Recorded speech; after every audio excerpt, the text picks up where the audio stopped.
Bismillahirrahmanirrahim. Assalamu alaikum and welcome to Islamicate Book Reviews. This is a weekly session in which I interview Omar Anchassi on his latest readings.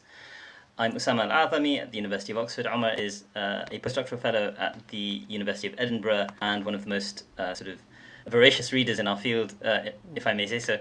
And we're going to today be discussing a book by Hilary Kalmbach called Islamic Knowledge and the Making of Modern Egypt. Came out last year, and Omar will introduce it for about 10 to 15 minutes.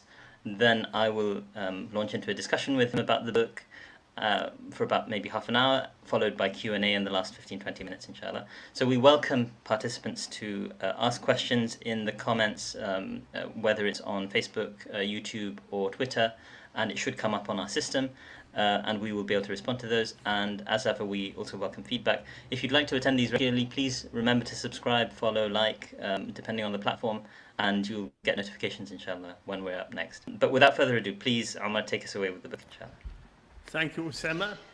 This is a very important book, really about the formation of modern Egyptian culture, focusing on education and its relationship to Egyptian culture, and in particular, an institution known as the al-Ulum.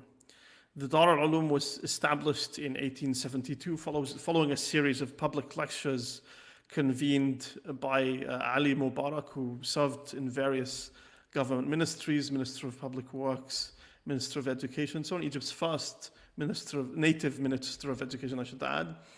And it explores the debates about this institution and its history up to and slightly beyond its folding into the institution then known as the Egyptian University in 1946, or founded as the Egyptian University, now Cairo University. It was known also as Fuad University at one point. And it explores this institution, its history, the place that its graduates had in the formation of modern Egyptian culture, and in particular debates as well about this institution and its place. It's kind of a hybrid institution, and theoretically she draws on Mikhail Bakhtin and his notion of hybridity. Hybridity can be intentional or it can be unconscious. And I'll kind of unpack this later. As we progress, the meaning will become clearer. And also, she draws extensively on Bourdieu and his notions of social capital and cultural capital and so on, much as Michael Chamberlain does illuminatingly in his book on medieval Islamic education. The book is divided into a very long introduction, or unusually long, you could say, and 4 body chapters. The introduction kind of lays out some of the context and the theoretical bases of Hilary's argument. And then you have chapters. The first explores the relationship between civil and religious education in Egypt from 1811 to 1900. The second chapter explores hybridity and social and intellectual capital, especially on the al-Ulum from the period 1871, shortly before its foundation, to 1900. The third chapter focuses on similar dynamics from the period 1882, when the British are effectively ruling Egypt, until the beginning of or shortly before the constitutional period, and in 1922, when Britain unilaterally declares Egypt's independence while retaining control over military and security affairs, the Suez Canal zone, and the Sudan.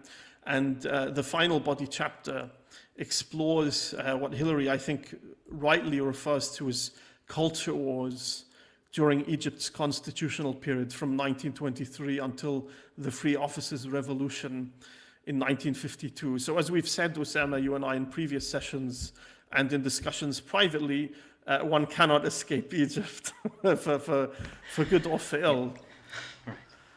Indeed. So the al-Ulum is an interesting institution. Until about 1900, by the way, it is quite tiny in terms of faculty and student body, but it is different from al-Azhar because it is a civil institution.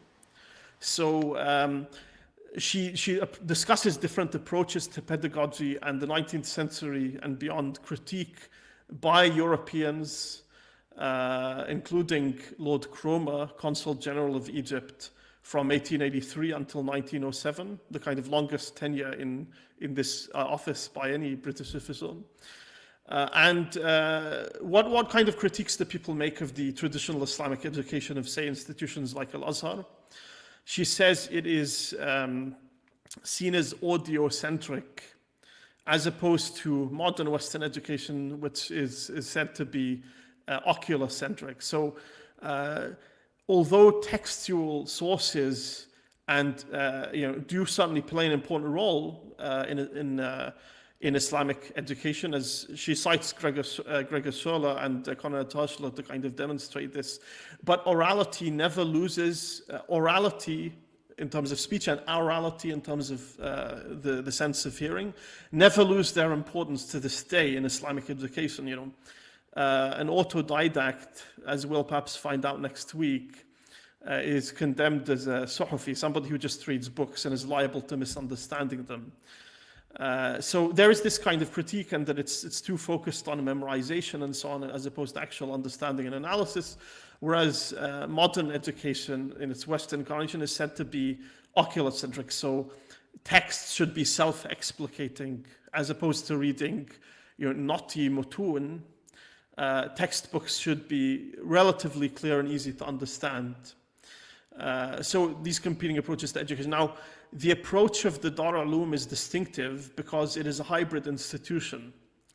It takes in graduates of the Kutab and the kind of religious system of schooling, and retains an emphasis in its curriculum throughout this period, even until and even beyond its enfolding into the Egyptian University in 1946. It retains this focus on the linguistic sciences and also the kind of Islamic, there is a significant part of the curriculum devoted to Islamic sciences. She says there's about a 60-40 split in terms of civil to religious and linguistic subjects. So one interesting point she makes is that it's kind of a mistake to overemphasize the distinction between the so-called secular and religious phases of Sayyid Qutb's writing. So Sayyid Qutb, I should say Hassan al-Banna and Taqiyuddin al-Nabhani, the founder of Hizb ut-Tahrir, these are all graduates of Dar al-Ulum. So culturally, it had a reach and an influence that far outstrips that of the kind of Europhile intellectuals such as Taha Hussein or Ahmed Lutfi Sayyid and so on. So it's a hybrid institution. And she talks a lot about dress and sartorial norms. Now, in Egypt in the early 20th century and beginning of the late 19th, one's status, one's education was visible in the way one dressed. Until 1927, the graduates of the Dar al-Ulum wore turbans and gowns. They were addressed as sheikhs. The graduates of the civil school system, which Muhammad Ali had begun to set up in the first half of the 19th century, the very first Middle Eastern state to establish a system of civil schooling, incidentally. The graduates of such schools were addressed as effendis, and they wore tarbushes and European-style suits. So this is very interesting. What happens in...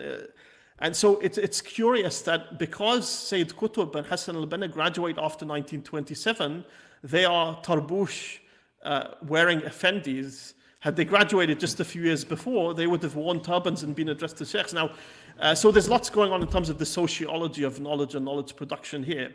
Now, the hybridity of the Dar al-Ulum was a great strength, and it was also attacked by Europhiles like Taha Hussein. It's, of course, an Azhari himself, although he never attained his Alemiya degree, for reasons he describes in his memoirs as kind of politically motivated. Taha Hussein, in his influential 1938 Mustaqbal al-Thaqafa fi Misr, very influential text, condemns the Dar'amis as neither sufficiently learned in the religious and linguistic sciences, as the Azharis certainly were, he would acknowledge, nor were they sufficiently modern for his tastes. So it is a hybrid institution, but one of the points Hilary really insists on rightly is you cannot study social and cultural change without paying attention to the guys in the middle. Ultimately, and she does explore that she mentions the 2011 revolution and the Islamic revival of the 1970s. The culture war is not won by the Europhiles. Ultimately, you could say in the conclusion of the book, she says the secularization of Egypt, especially under the free offices in the 50s, is really a veneer. And we shouldn't focus neither on only the solely the most important and prestigious graduates of the Dar al-Ulum like Banna and Qutb. The Dar al-Ulum contributed many hundreds of graduates who went on to serve as teachers. Hassan al-Banna himself, of course, was a teacher. As teacher trainers in the Dar al-Ulum itself, it's really a teacher training institute. And as low and mid-ranked bureaucrats in the Ministry of Education. So these are people exerting behind the scenes an enormous influence on the formation of modern Egyptian culture. So this is fascinating. Hopefully this gives you a very brief taste of what the book is about. Obviously there's much more to unpack and discuss in the episode as we continue. Right. I mean, that's a wonderful sort of overview, and I think a very compendious overview, very, very useful, gives us a good feel. And as you say, the introduction is quite long, and it does give that overview in a very helpful way, I think. It's a good way of getting that snapshot of the text. And I must say, this is a book kind of close to my heart in the sense of its subject matter, because I'm very interested in this kind of hybridity. I work, much of my doctoral research was on Islamism, and they are precisely, I think, these kinds of hybrid people. You've mentioned Qutb and Banna, and I don't deal with sort of that early tradition. I do fairly recent tradition, but among the scholars I'm interested in is someone like Muhammad Imara, who is also Ra'mi, who completes his Thanawiyya at the Azhar, but then he said also, and the Ra'mi, in case people have forgotten, is not one of those is one of those terms that is used to refer to the graduates of the Dar al-Ulum. Yes, so they have the Dar al-Ulum, I think to this day, to a lesser extent, because when it's incorporated into what becomes Cairo University in 1946, it's an independent faculty, Kulliyat Dar al-Ulum. Yeah. So even though it becomes integrated into what's, at the time, Egypt's highest institution of civil education, not religious education, she says it subtly transforms the boundaries, because Taha Hussein's great argument in Mustaqbal al-Thaqafa, one of his many arguments had been that we should not study Arabic through complex grammatical sciences, whose pedagogical methods have not changed much in the last 1,000 years. I mean, in the late 19th century, even the civic school system, studying and memorizing Alfiyat ibn Malik was still important, for example. He says we should study this, the Europeans do, through the study of literature. So the introduction of the Dar al-Ulum into the Egyptian university kind of affects this boundary shift. And if you're studying Arabic to this day, you still have these kind of parallel tracks for approaching the Arabic tradition through this traditional approach of study of grammar and linguistics and rhetoric and so on, versus a kind of more literary oriented approach. Right. And I mean, it's interesting because Dar al-Ulum even today has this impression of being a kind of Islamic faculty within the university, of course, that has close ties with the Azhar, and a lot of the people will sort of be crossover individuals. I mean, including teachers in some instances, as far as I'm aware. Sorry, go ahead. Yeah, so in the late 19th century already, she says, the prestige of Sheikhly learning, if you like, had already come to be diminished. And this is something we're obviously very aware of in our own lives and period. And when the graduates of Dar al-Ulum, as a result of a kind of sit-in protest in 1926, and troops are called to kind of enforce dress regulations on their campus. Perhaps give a bit of background to this, why that was taking place, Yes, so in the years preceding 1926, a number of Dar al-Ulum students had begun to adopt Effendi lifestyles and habits, including wearing turbans and tarbushes and suits. Right. And in 1926, there is a student protest. Government troops are called to enforce the dress code. And ultimately, in 1927, this is resolved when it is decided that Dar al-Ulum graduates can dress and be identified as Effendis. Effendis and Sheikhs, these are terms that emerge in the late Ottoman period. These are kind of formal titles in Egypt, and they relate to different forms of education, really. So now we kind of refer to people as Effendi and Bey and all of this. Right. And even Prince. Casually. Casually, but these were actual titles in the Ottoman period. Yeah. I just wanted to highlight one feature which we know this is happening, and I've personally, had much anecdotal evidence about this sort of diminution of the status of the sheikh, so to speak. But she talks about it quite explicitly, which I find, I need to, find these in the literature a bit more carefully, and this is something perhaps I can discuss with you at some other point. But she talks about the fact that the sheikh was now seen as this kind of lowly, almost despicable at times, like doesn't contribute anything to society or is not very worthy, and also that if you're labelled a sheikh rather than an effendi, I mean this is closely related to the previous what I've just said. Your opportunities for finding good work in the civil service or in a professional setting are greatly diminished, and this is part of, I think, the way in which the Dar'amis are trying to create this hybrid space. I would interpret that move to move into the name of the Effendis rather than being referred to as sheikhs, as she does, specifically as relating to employment opportunities and social status.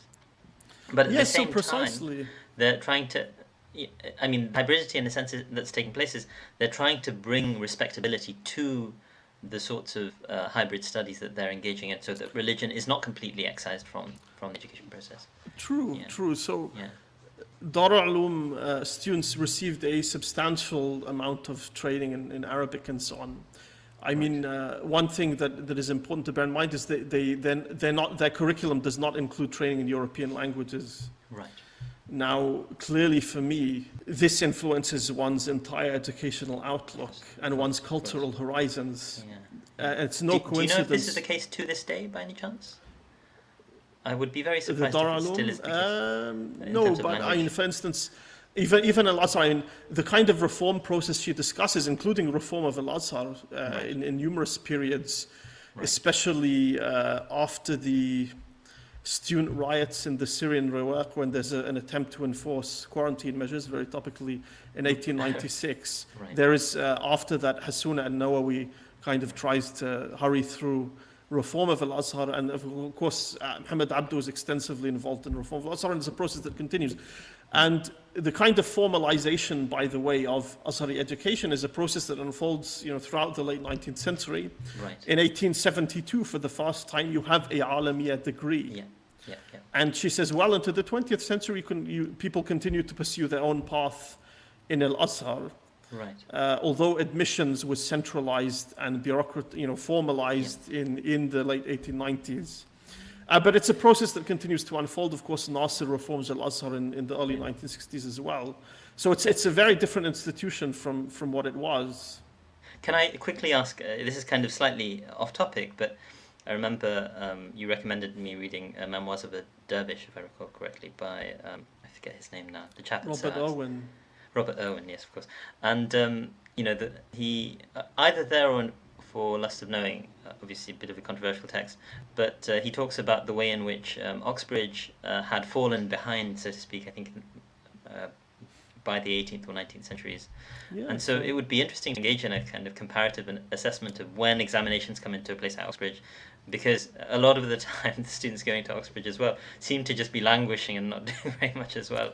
For instance, the 18th century, I was once a student of European intellectual history. I know from the biography of Thomas Robert Malthus.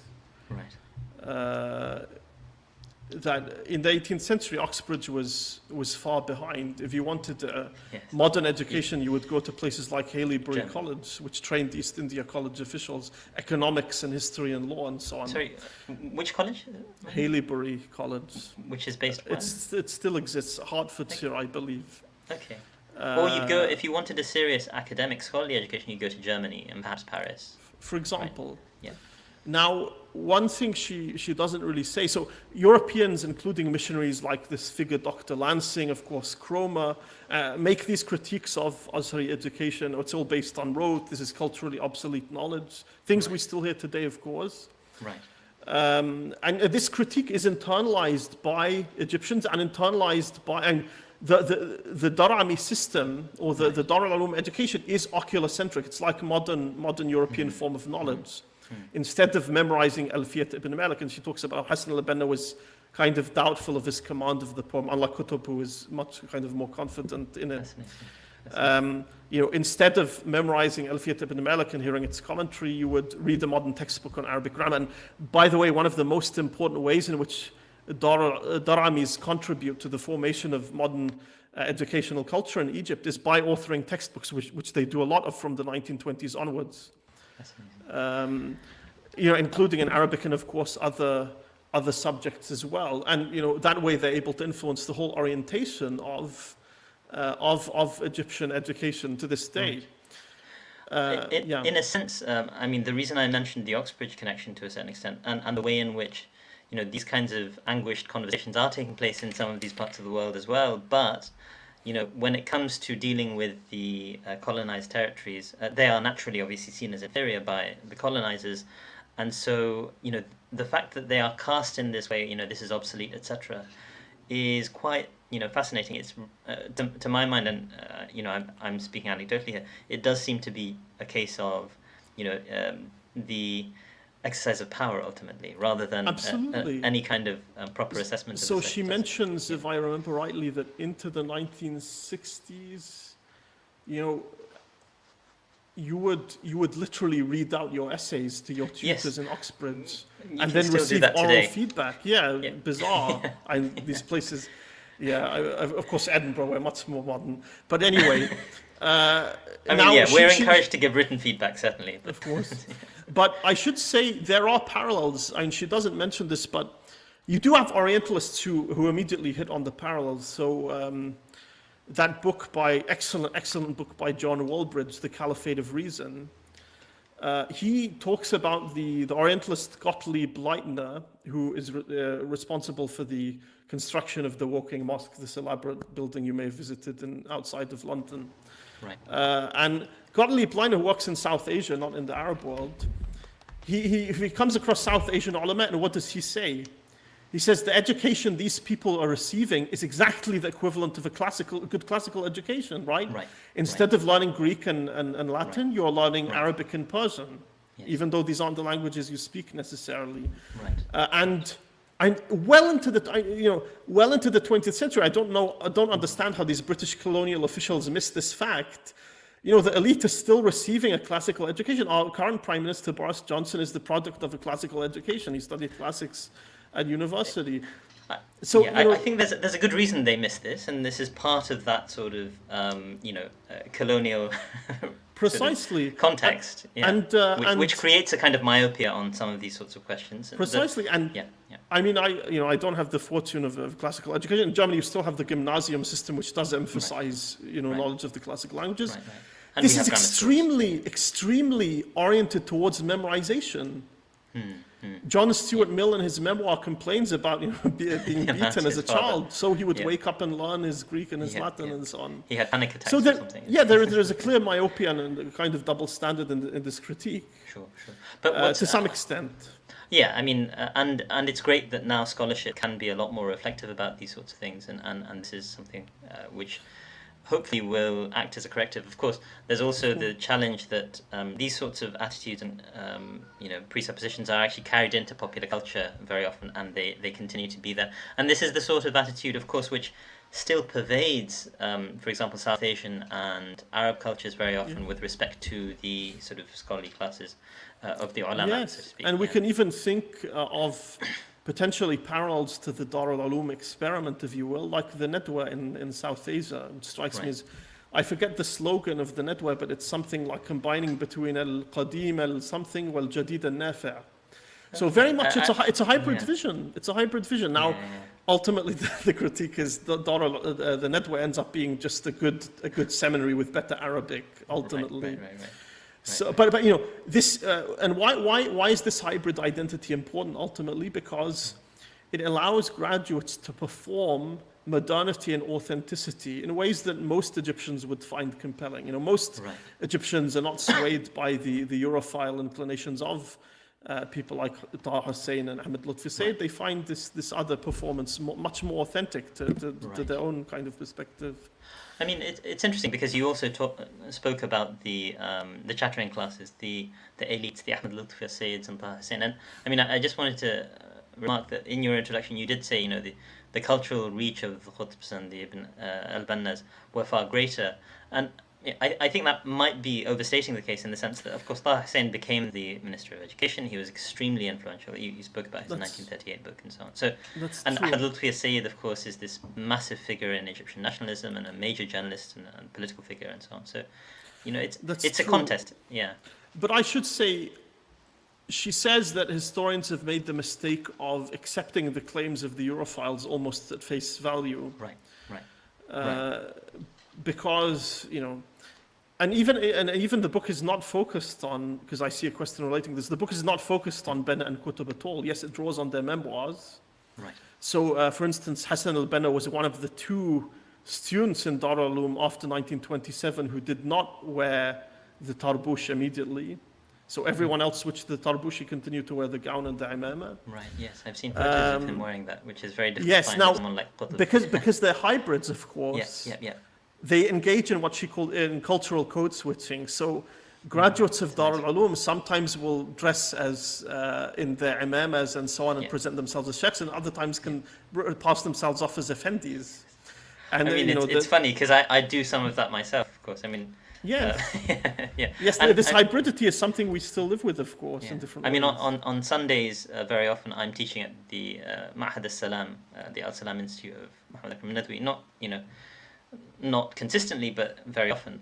So I'm wearing the sort of hat of a sheikh, and on weekdays I'm teaching, you know, with the hat of a doctor, so to speak. Yes. Yeah. And why does this hybridity, cultural hybridity, enhance and augment and extend it, or facilitate the kind of broad influence of the Dar'amis? And most of them are not Qutb and Banna. Most of them are low-level bureaucrats and teachers, right? Yeah. The kind of legions of unacknowledged people who've really profoundly shaped modern Egyptian culture. Because the sheikhs have lost prestige, their learning no longer has, they no longer really possess cultural capital in the early 20th century, for example. Modern knowledge, European inflected knowledge, does possess this cultural capital. By virtue of being graduates of having, and she talks also about this idea of certified cultural capital, because they have these certificates. They are graduates of an institution as such. I mean, I think that she described it, of course, as a culture, which is quite a strong term, but I mean, perhaps not inapposite, so to speak. I think the contest is ever present. I mean, I understand what you're saying in terms of cultural capital, and you read someone like Indra Gesink, and you think, you know, the way in which the Azhar was really a dilapidated institution in many respects in the 19th century. But still, if you read someone like Mir Hatina and his work on the sort of the Azhar scholars and their engagements in the public realm, and the importance that they had in being, in a sense, ambassadors to the Sublime Porte in Istanbul, and you can see that there still is, the Azhar is something which has a kind of cultural capital which is greatly diminished, of course, by attacks on it from its former graduates like Hussein and others. But I do think that you have all of these players trying to stake their claims as to their importance. I mean, I just want to make one. The book is basically about this contestation. Yeah. Who is the authentic representative of modern Egyptian culture? Right. And the Daramis are quite successful in staking that claim, certainly more successful than the Europhiles, as radical as the transformations effected by Europhile ministers is.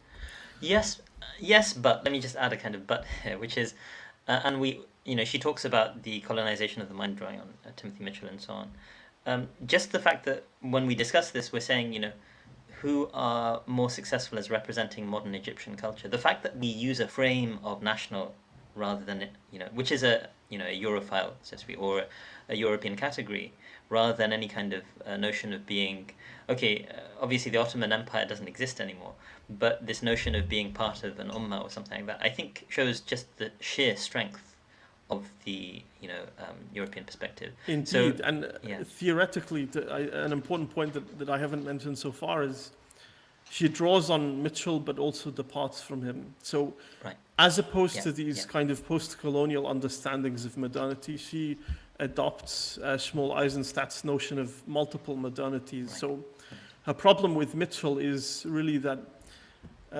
viewing modernity solely as a kind of Eurocentric project obscures the agency of local actors who twisted it, inflected it, and adapted it, and mobilized it and put it to work, as it were, in their own context. So Egyptian modernity is not like modernity in, Britain. And in some sense, you can think of Daramis as almost kind of entrepreneurs of a localized modernity, right? Think of Benna with his neat beard that she says in his tarbouch. It's a kind of Islamic modern, as she says. Just a sort of point on Benna. And so, Benna, obviously, he's born around, if I recall correctly, 1906, that's 1949.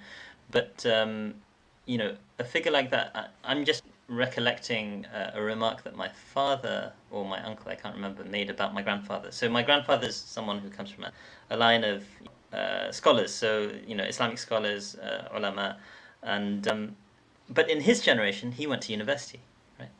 And, his father was the Qazi of Dhaka, meaning he was the sort of, at that point, Qadi basically meant marriage registrar, under sort of like the British Raj. But at that point, his father said, look, I'm going to teach you Islamic education at home, but you should go to like a conventional school and so on. And this is basically because the opportunities didn't exist if you went through this is part of the colonial engineering of or re-engineering of Muslim societies. You bring in your models of education, and then those qualifications are now required to be able to qualify in absolutely, and this is this is also the case in the Egyptian system, of course. Now, the Daramis is somewhat unique because many of them would have come from a kind of Kutab background and so on. So it's the one form of schooling. She also talks about the Madrasat al-Qada al-Shar'i, the school for Sharia judges, founded or established rather in 1907, just a year before at the Egyptian University, which is folded into al-Azhar ultimately in 1930. Now, it's also a hybrid institution in some sense, less important and influential. Ahmed Amin is a student of that institution, and it allows one to transition the Dar al-Ulum even more prominently, as from a religious education to a civil one.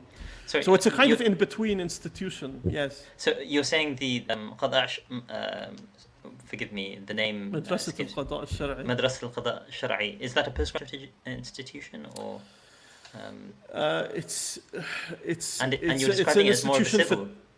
Yes, so it's an institution for training actually Sharia judges that includes a considerable civil element to the curriculum. So, for instance, Ahmed Amin in his memoirs talks about, or his father used to fret about, should I send him to a civil school or to a madrasa, and eventually he withdraws him from the civil school. But the Dar al-Ulum, the Madrasat al-Qada al-Shari gives him an opportunity, having received a religious background, and he becomes, of course, a major figure in Egyptian culture, writes very important historical works and so on. Taha Hussein, of course, also had, and he describes, and the book discusses it at some length, his al-Ayyam. Taha Hussein had also, he was an Azhari, right? He'd received a religious education, and his route to civil education was instead through the Egyptian University, which admitted him, and he eventually became part of the faculty and later Minister of Education. Yes. So I just to there's so much I can say about the book. So one very interesting chapter I found was the fourth one on the culture wars of the constitutional period. So in 1922, the British unilaterally declared that Egypt is independent. And that period from 1923 to 52, when Egypt has a parliament and a semi-functioning parliament and a constitution, that period is dominated politically, at least when the elections are free and fair, by the Wafd party, led by the famous Saad Zaghloul until his death in 1927, and then it's led by Mustafa Nahas. And what happens in the constitutional period, so the British are effectively ruling Egypt from 1882 onwards, right? They defeat the Arabi Bay Revolt, which starts in 1881, they invade in 1882, and then so on. Cromer is in office from 83. Right. And that may provide context for why, in a sense, the ulama needed to be marginalized, because the Arabi Revolt was actually in part supported by the ulama. Yes, and the reformist-minded sheikhs in particular were supportive of Arabi, and many of the Effendis. Now, what you have, especially from 1882 onwards, is the building of nationalist sentiment. All the way until, in complex ways, the 1952 Free Officers Revolution, which, by the way, I think one of the best documents of that period is the Cairo trilogy of Naguib Mahfouz, which is Nobel Prize winning author. And what happens though by the constitutional period in 1923 is the nationalists kind of split up and fragment. The Wafd remains dominant when the elections are free and fair, but you also have the liberal constitutionalist party breaking off from them. Now, the Wafd, led by Saad Zaghloul, were populists, really, but they were still, broadly speaking, Europhile elites. Yes, they were nationalists. Yes, Egypt for the Egyptians and all of this, but they were still Europhiles. You had, of course, kind of these new Effendi class were prominent among their ranks, but also you had Beys and Pashas. So, the landed aristocracy and senior bureaucrats and so on, also in the Wafd. On the other hand, you have the liberal constitutionalists who encompass many of the major intellectual figures of the constitutional period. People like Ali Abdel Razik, interestingly, Taha Hussein, Ahmed Lutfi Sayyid, and so on and so forth. Now, these people are less kind of concerned about their popularity. They in some sense see themselves as the people naturally suited to govern Egypt, in a sense. And they have a major impact on culture, really. Many of them serve as later ministers of education and so on. And of course, they are frequently accused of irreligion. Ali Abdel Razik in 1925 with his this kind of controversy over Islam wa Usul al-Hukm. And Taha Hussein in 1926 with his book on Ash-Sha'r al-Jahili, Jahili poetry, plagiarized from David Samuel Margouliath. And Ahmed al-Shamsi, by the way, in his wonderful book, has obviously discussed this period in some depth. So, I mean, there are, as you say, there are so many dimensions. It's a fascinating book, and it's in conversation with a rich body of scholarship itself. You mentioned Ahmed al-Shamsi's book, and I was kind of interested on the orality element that was repeated.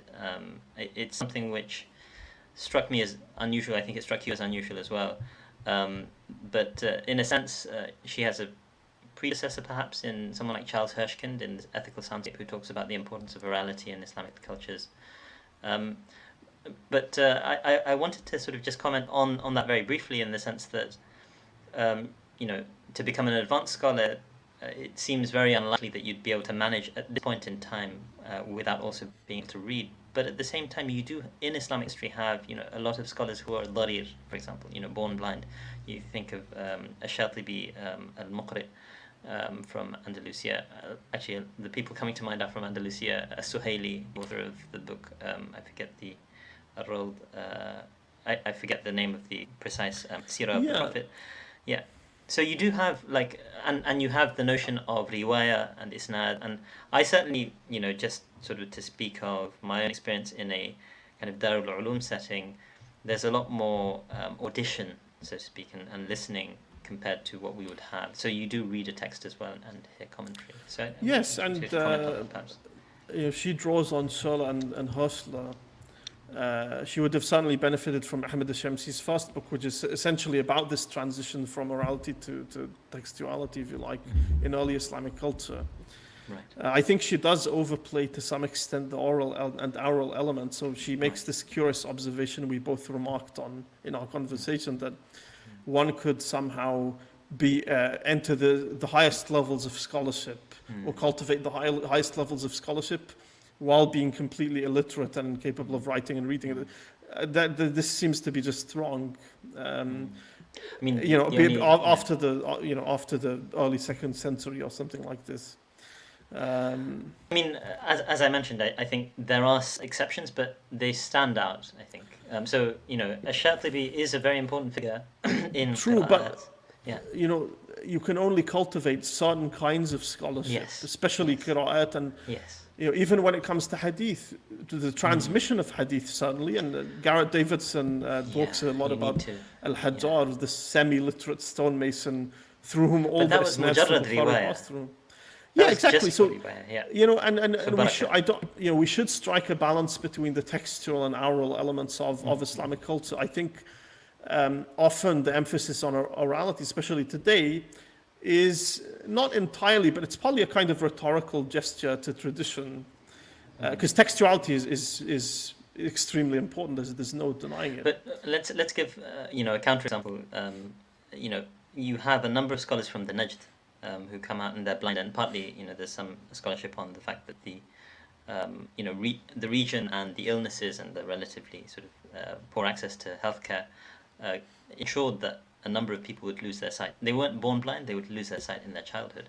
And so you can think of people like Ibn Baz and right now Abdulaziz al-Sheikh as figures like that who were blind and major scholars. Yeah. But as we'll see next week, I mean, if you compare the writing and the output of someone like Ibn Baz to someone like Al-Albani, there's a difference. Yes. There really is a difference, a world of difference. Yes. But to kind of return more closely to the book, which I heartily recommend to readers. Right. I mean, I think it's very important. As we said, you cannot escape Egypt. One cannot escape Egypt. So the Daramis, the Dar al-Ulum is a hybrid institution. And it does have this impact, kind of almost behind the scenes or not always in overt ways. And the Daramis, especially from the 20s onwards, are regarded to some extent as custodians of the Arabic language. So, they don't eschew entirely traditional forms of learning, in the sense that they're still prided, I think, even to this day, for their knowledge of the linguistic sciences. And by the way, it's partly because, as a result of the influence of the Daramis, that to this day the study of grammar and so on and memorization of classical Arabic poetry still retains an important place in school curricula. Right. In the 1920s and 30s, you have, for instance, proposals, and Ahmed Shamsi has looked at this as well, that the script be Latinized, even proposals that you introduce. Ahmed mentioned capital letters, huruf al-taj, all kinds of strange things that seem outlandish to us. The Daramis, from the outset, the founding board of the Majma' al-Lugha al-Arabiya, this kind of bastion of Arabic culture and preservation, transmission of the Arabic language. 3 of the members on the founding board are Daramis. Fascinating. Okay. So they do kind of have this curious cultural role. Yes. They are hybrid, so they're not Azharis. So, unlike graduates of al-Azhar, they are, they're not able to access the higher levels of religious bureaucracy. The Sheikh al-Azhar and the Mufti Diyar al-Misriya will always be graduates of al-Azhar or products of the Azhar, education. And the Daramis are also denied what graduates of a purely civil education have. They won't become, extremely senior in the government bureaucracy. They're unlikely to serve as government ministers. Those kinds of posts are often reserved for those with a kind of European-oriented education. I mean, that's actually, of course, a severe limitation which we should highlight, in the sense that, if you can't, in a sense, if you if you look at the British cabinet, right? And to what extent are you a graduate from Eton? I mean, obviously it's not sort of something which is planned. But another institution, of course, that emphasizes classical learning. I mean, and in a sense, the independent school system in a place like the UK, the public school system, and the emphasis on dead languages, right? And the pride people take in being able to speak them, including people like our Prime Minister. But I wanted to, I mean, I'm very conscious we should really be giving people the opportunity to sort of have their questions addressed. So I'm going to actually hold my tongue for a moment. I mean, this is just a fascinating book on a fascinating topic. Most of these are comments. Right. Yahya Haidar's is really the only question as such. And John's, I think we've already addressed this question. Yes, I mean, just for the sake of completeness, should I perhaps show some of these comments? Or I mean, you can perhaps. So in terms of Jan, he initially asked Jan Islam, how does the book discuss the thought of Banna and Qutb in relation to the role of al-Ulum in Egyptian society? And so, I think you have... so the book is not really addressed to them. It mentions they are prominent graduates, but, just examples of graduates. Yeah. I mean, I actually remember thinking about, okay, someone needs to do a study of al-Ulum ever since I read Gudrun Kramer's book on Hassan Banna, where she makes a comment, a sort of a throwaway comment, about the fact that Banna, despite his father being Azhari, in a sense makes a decision to go to al-Ulum instead. And then she kind of says, which is itself an extremely important institution which deserves study. And I was sort of pleasantly surprised to see her name as one of the committee, I think, that examined this dissertation. Okay, so the question from Yahya, I'll put that up and I'll just read it, and inshallah you can address it. Were these divisions among the Daramis both faculty and students over curricular content? Do we know of competing agendas or ideologies within Dar al-Ulum? Very good question, actually. Excellent question. To some extent, yes. So she mentions this letter of Hassan al-Banna to his father, who feels betrayed. And I think even refers to them as dogs in translation, as those who kind of insisted that no, we want as Daramis, we want to be Effendis, we don't want to be Shuyukh.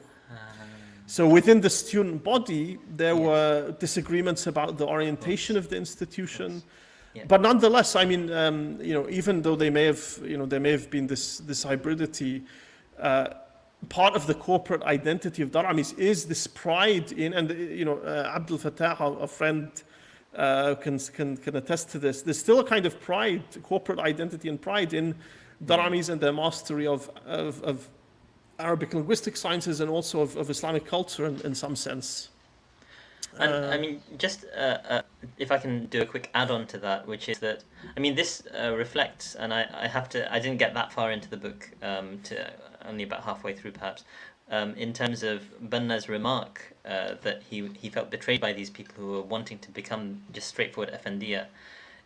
That culture war, that divide between the ulama and the Effendiya, so to speak, as representing Islam and secularism in a very sort of vague and hybrid sense, I suppose. But in a sense, it also reflects the fact that someone like al-Banna is there to try to, almost he's going into the Dar al-Ulum perhaps somewhat reluctantly because he's being forced to by circumstances. He really wants to have the prestige of being a sheikh, and not just, there's not much prestige at that point, but he wants that to be prestigious because of his religious sort of background. His father is a sheikh and a respectable author, and got an important book on the tartib of Musnad of Imam Ahmad. But he's witnessing before his eyes the diminution of that category, and this, in a sense, move by the Daramis to do this kind of a shift, perhaps to him is a reflection of that diminution. Yeah, absolutely. But it's certainly there long, even before Hassan al-Banna is born. So she speculates, this bifurcation between civil and religious education is really a result of this European critique and these institutions that Muhammad Ali is setting up in the 1820s, 1830s, and so on. Schools for everything from midwifery to medicine to military engineering and so on. And the Ottomans basically copy his innovations. Incidentally, many of these institutions Muhammad Ali establishes basically lapse in the reigns after his death. And Ismail reigning from 1863 onwards. His grandson is really the Khadif who really revives this. Ismail is remembered as the great Europeanizer. And he, in fact, builds, and since if you're following the news, Egypt is a new capital city is being constructed. Right. A kind of new Cairo, if you like. Right. But Ismail is the one who builds the kind of modern part of the city in the western part on the Nile. So think of Tahrir and the Egyptian Museum, this kind of area. And so-called Islamic Cairo is further towards the east, where al-Azhar is. Now, curiously, for the first few decades, when the Dar al-Ulum campus is based in this Darb al-Gamami's palace, where the first public lectures are given in 1871 before its formal establishment, topographically it occupies this hybrid space. It's somewhere between New Cairo and old or Islamic Cairo. So it's a curious. Later on, of course, its campus shifts. Yes. So I'm going to, if it's all right, I'm going. Yahya Haider's being a prolific questioner. So we'll kind of give the talkhis, put it on the screen, and we can summarize the main. Okay, please feel free to give the talkhis. That's right. So thank you very much for your excellent question, Yahya. So he adds that an interesting example of this kind of tension is that Sheikh Muhammad Ali Draz was assigned to teach a course at what becomes Cairo University on the history of religions, and he writes his own introductory textbook called Ad-Din, which is full of kind of critique of European theories of religion, and he had profound reservations about teaching this in the first place. Yeah, so just to give you an example, Rashid Rida, and I think one of her mentors is Donald Malcolm Reed, who has written the book about Cairo University, or as it's later known. Rashid Rida in the 1930s is saying Cairo University is a hotbed of atheism. Right. So, yes, I mean, it's the kind of epistemologies, the pedagogical strategies are kind of foreign and unfamiliar, and in some cases, deeply problematic. I mean, to what extent is that hyperbole, and to what extent is that sort of a kind of critique, which is saying that the sorts of epistemologies they have would lead to atheism, kind of thing? No, I mean, but there was no doubt, actual atheism as well. I mean, if you speak to any, today we would think of the American University of Cairo instead. I've spoken to people who make basically the same complaints that I was making in the 20s and 30s about the Egyptian university. So yes, it kind of occupies this curious cultural space. And, as with any kind of hybridity, some may perceive this as disruptive. So Taha Hussein's complaint was they're not modern enough. They're still wedded to these, old pedagogies and so on. And this was his critique. And the Daramis really felt the sting of that critique, by the way, for some decades. If it's coming from someone as influential as Taha Hussein in the history of modern Egyptian culture, then I can understand that. I did want to But she points out the irony, just to make this last point on the subject. Please. The irony is that when he was, many of Taha Hussein's mentors were, either graduates who had been formed by the Dar al-Ulum in some sense, including Hussein al-Marsafi, this towering figure in modern Arabic literature. And the Daramis were very actively involved in the revival of the study of Arabic literature. But someone like Abbas al-Aad, is he Darami by chance, or? No, not that I know Cairo of. University. And he kind of, Aqad, like Taha Hussein, like Muhammad Hassanain Haykal, is a kind of Europhile. Now, the Europhiles in the 1920s and 30s write this literature of Islamiyat as Jankowski and this other scholar whose name escapes me have discussed. Jamil Jankowski and Gershoni, Israel Gershoni as well. And some people see this as a genuine change in direction, but there are other explanations. So, for instance, Muhammad Haykal famously writes in 1934 his Hayat Muhammad sallallahu alaihi wasallam, supposedly based on a scientific method, which is nonsense. Of course, it's not like text critical in any way. Sure. And, well, I mean, it just sort of, I think, eliminates the miracle stories and something along those things lines, like this. So it's an idiosyncratic take on the Sirah. our friend Sheikh Dr. Muhammad al-Maraqibi points out, al-Aqad received only a primary education, so he's an autodidact. Oh, fascinating. Right. معه ابتدائية فقط. He's an autodidact. What about someone like Mustafa Sadiq al-Rafi'i and people like that? I do not know, but Rafi'i, okay. I really wish Rafi'i had been mentioned or discussed, or at least mentioned in the book, because he's part of these culture wars. Right. In some sense, he's part of these culture wars. So, the Europhile intellectuals do kind of pander to Muslim sentiment. Even Taha Hussein writes Ala Hamish al-Sira, which is a kind of fictionalized account of the Sira seen through the eyes of a marginal figure, this kind of Greek philosopher and so on. So it's an interesting period. And our colleague Sami Ayoub is writing very interestingly about Abdurrazaq al-Sanhuri, who he is also kind of reinterpreting, if I understood correctly, as really a Europhile who does kind of also address this Muslim sentiment in some respect. Very interesting, because I mean, my main exposure to Sanhuri actually has been through, coming across him initially through the works of someone like Muhammad Aymar, who is this Dar'ami Azhari kind of hybrid who sat on the Hayat Kibar al-Ulama and at the same time, Markaz Buhuth and Majalat al-Azhar and all these things, rahmatullahi alayh. But at the same time, he really sort of is a modernist in the sense that he looks at a lot of these modernist figures and sees them as sort of like the important figures of modern Egypt and modern Islam in a sense. And so for him, someone like Sanhuri Basha, as he puts it, is this important figure who brings Islam into sort of the civil code and all of these sorts of things. But it's an act of hybridity, and in a sense it's a privileging of the codes that have been developed in the wake of European colonialism. So yes, absolutely. And Enid Hill and Guy Beckwar have written on Abdurrazaq al-Sanhuri. Right, I others. will. I mean, hopefully, inshallah, as you always do, you're going to put in the footnote in the comments on YouTube all of the references, and you very kindly. Well, not all of them, but some of the important ones. Ziryab asks a question. Can we put this on the? I'll put it. I'll just quickly read it if that's all right. Has cultural capital shifted towards the likes of Islam and Dr. Muhammad Hidayah, both maverick thinkers, one with connection to al-Azhar through Sheikh Abdul Jalil Isa and the other a modernist? I mean, just very quickly, I also think you have people like Gamal al-Banna, and you have before that Muhammad Abu Raya. That's a tradition which is quite well established, I would think, no? Yes, so I'm kind of less competent to answer about what's happened in Egypt in subsequent decades.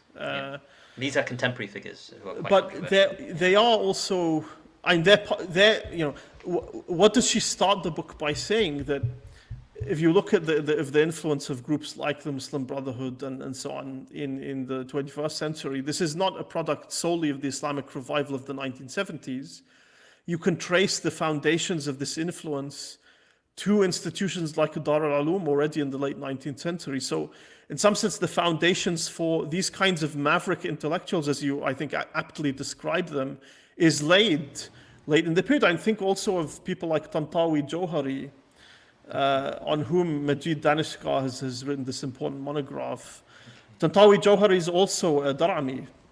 Right, he's most famous for this massive tafsir he writes on Islam and science and this Ijaz Ilmi tradition which he helps inaugurate. Right. When does he die? Kind of mid-century. Okay, mid-century. So he's writing in the early to kind of mid-century in Egypt. Right. So yes, so the Bint Shatta is critiquing. The Rida's critical. Now, the curious thing is that, as she says, all of these trends you see, whether it is people like the Dar'amis, for instance, or Rashid Rida, whom she says pursues Abdul's legacy in a more conservative direction, or indeed Taha Hussein, these are all in some sense the children, the spiritual children of Muhammad Abdu. Right. I mean, literally, so Sa'ad Zaghlul is literally, influenced by Abdu. Taha Hussein, his memoirs describes explicitly, and Hussein has this curious line she mentions in Al-Ayyam that the people who truly mourned Abdu when he died were the Effendiya, not the Shuyukh. There was lots of hostility in Al-Azhar, as we've seen in the previous week when discussing Junaid's book on Muti'i. But all of them. So the liberal constitutionalists like Taha Hussein, who was a close tune of Abdo, and he pursued his legacy, but in a kind of secularizing direction. I mean, so you have really this curious, because Ahmed curious Lutfi legacy. Sayyid, as far as I understand, is also part of Abdu's circle, and this is something which I have to do more reading on, but it's just curious that Abdu is this fount for all of these tendencies. It doesn't surprise me that the shuyukh didn't like him particularly, because he's very critical of the Azhar, and it's these institutions always take a long time to change. I work in an institution which is very much like that, and so I think that it's quite fascinating that Abdu should also be this inspiration for people like Ahmed Lutfi Sayyid, for people like Taha Hussein in the kind of secularizing. To give an example that is not really the same, but also fascinating to me personally, and I hope we will get to this in a future week with Sir Ali Tareen's wonderful book, Defending Muhammad Sallallahu Alaihi Wasallam and Modernity, is a figure like Shah Waliullah, who's claimed by groups that make takfir of each other. The Brelwis, the Deobandis, the Ali Hadith to some extent. Right. So these, major figures like Abdu. Actually, just as much. Shah Abdul Aziz al-Dihlawi is a founding figure of, in a sense, as far as I understand, of the Ahl Hadith movement, who's a direct descendant of Shah Waliullah. Yeah, so through Abdul Aziz, I think is. Yeah, Shah Abdul Aziz, Muhaddis Dihlawi. Yeah. So I look forward to that week as well. With Sher Ali Tareen. Of course, that's going to be, I believe, postponed until after Ramadan, inshallah. Yes. We've already got an idea of which books we'll discuss up to Ramadan, and then subsequently, lots of exciting books until then, and also after Ramadan.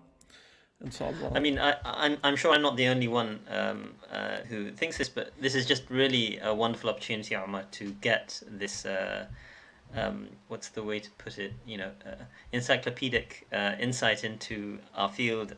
Jazakallahu khairan. That's very sweet of you, but I should say that, certainly in this episode, we are dependent on Hilary. And we thank her for her excellent book. We're always of course. We're actually always completely dependent on the authors of a given week, and I think we, actually find ourselves drawing on multiple authors throughout this process from past weeks as well. But I think Hilary's book really has just been, for me, it's been a kind of guilty pleasure almost, in the sense that so much of it links to what I'm doing right now. I'm. With all the deadlines that we're always dealing with, to be able to set all of that aside and spend some time in this book has just been a pleasure for me, and I hope more people will take the opportunity to get their hands on it and read it. But I'm sure we will have occasion to refer back to it many times. No doubt. But of course, for next week, I wanted to ask you, Omar, what you had in mind. Sure. So next week, I'm excited to say, we shall be exploring Imad Hamda's book, which I hold up to the screen, Salafism and Traditionalism, Scholarly Authority in Modern Islam, which is primarily an exploration of al-Albani and his life and his legacy. Muhammad Nasiruddin al-Albani, the famous Salafi scholar and muhaddith. Perhaps the most important scholar of hadith of the last century. I think that's fairly straightforward. There are a lot of competitors, very, very rich century, but yes, inshallah. Yeah. And yes, as you were mentioning, Imad Hamda is a scholar whose work I've read for a long time, and I've endorsed the book on the cover myself. So but of course that doesn't mean I'm going to be reading it as a partisan. I think we'll have a very engaging session, inshallah, on the text, and I really look forward to that, and I look forward to seeing you in a week's time, as always, Omar. I'm just I wanted to give Yahya Haidar the opportunity to say a couple of comments. He said saying very quickly, relating to this week's topic. Interestingly, Taha Hussein tells us in his memoir that he was inspired to turn from Islamic studies to adab when he began memorizing the Alfiya. Yes. And, I should stress a kind of final observation on the book. These kinds of self-narratives. Think of the memoirs of people like Taha Hussein, also Ahmed Amin, and Darami's also write their own memoirs, of course. Yes. These very often have a kind of narrative, in both of these cases, of a transition from from the rural to the urban and from religious to civil education. And all of these discussions of the Dar al-Ulum and its role are about more than simply the Dar al-Ulum. There are these larger debates about Egyptian culture and its direction and its orientation and the question of authenticity. So this book addresses all of those questions in an intelligent, sophisticated way. And I end by encouraging you all to read it. Thank you very much, Omar. Jazakumullah khairan. Always a pleasure. And inshallah, I will see you, we will see everyone in a week's time. And until then, take care. Assalamu alaikum wa rahmatullahi wa barakatuh.